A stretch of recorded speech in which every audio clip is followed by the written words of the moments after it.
So I'm Adele and I've been part of the Rock family for 6 years now.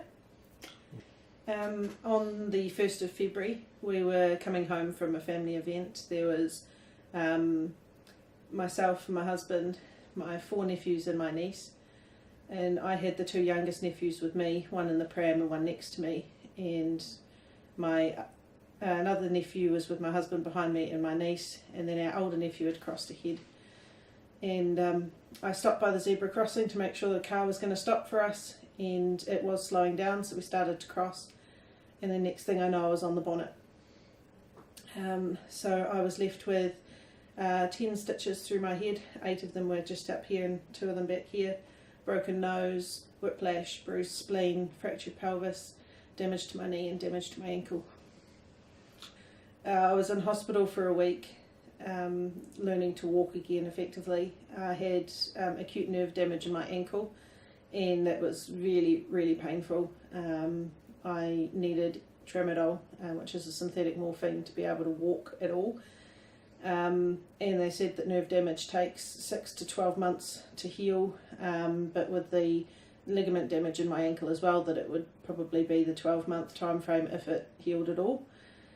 Like my thumb and forefinger on my left hand, thumb was diagnosed with arthritis. 3 to 5 years it was going to have to be fused because it would just be too painful. The ankle, it was just a waiting game for the medical professionals, and I accepted the fact that it was going to take ages to heal and may never heal. I was just starting to get so many professionals telling me this is the way that life's going to be, that I just started to accept it and never asked God if he had anything else planned. I guess it would start with a particular Sunday a few weeks ago. I walked into the service and I had this real sense that God wanted to do something and that I needed to get myself out of the way. I spoke out this picture of a burning room, the flames being my own efforts, and part of that was assignments with my degree. I was trying to push through in my own strength, and I wasn't failing the assignments, but I wasn't. I was finding it really, really tough, which isn't normal for me. And I realised as I was speaking that picture out that there were a number of different things in my life, assignments, my marriage, my friendships, that I was doing in my own strength. And that the result of that is that I was being smothered with smoke of anxiety and shame and guilt. And that morning, as I cried out to God, I felt him open the door, and his light streamed in and the smoke parted. It had no option, it just had to. And looking outside, I could see his life and what life could be if I just stopped striving. And it was in that position that Greg then started to speak, and my heart was still just looking out that door at the life, and this hunger was birthed in me. And then Greg mentioned stepping out of our comfort zone, and God said, you're going to ask for healing. I looked up and there's all these people around me just praying for me, and it felt like family. And then Michael started praying for me, and he was praying for my hand. This is the thumb that had arthritis. This is the thumb that had ligament damage, so it would move sideways. It used to move sideways. It doesn't anymore. And there is absolutely no pain in that joint. I can fiddle with the ligaments. I can press, absolutely no pain. I can flick the windscreen wipers on my car, nothing. This thumb had arthritis in it. Prognosis for that, it was going to get fused in 3 to 5 years' time.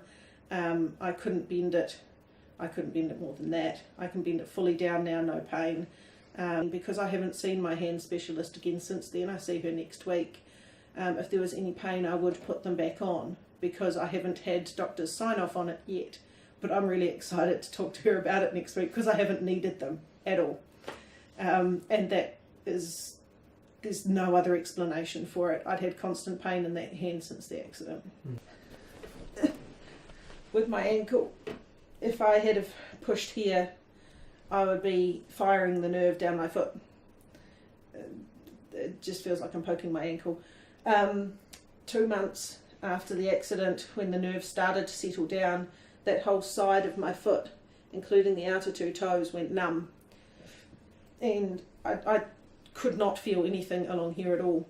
And so when Michael was praying for me, his hand was about here, although it went the other way because he was over there. And I became aware that I could feel it. He wasn't pressing hard, but I could feel it. And I said to him, dude, I can feel your fingers. And he jumped back and he's like, oh, sorry, thinking it hurt me. I'm like, no, dude, I can feel your fingers. Yeah, the following morning went aqua jogging. I could feel the water over my toes for the first time in over 5 months. I never thought that the gospel via the toes would be something that I would ever be preaching, but it's just been amazing. And then the process of transformation starts when we stop putting God in a box. Stop expecting God to behave a certain way, do certain things, appear certain ways, speak certain ways. That Sunday started for me because I sat down in the middle of a worship song, which is not, you shouldn't be sitting down. I sat down and I just said to God, what do you want to do today? How are you wanting to do this? Because I sense that you're wanting to do something. What is it? And I just sat with that and I waited. There's been a number of transformational shifts in my mindset and in my heart position that have happened throughout this whole process.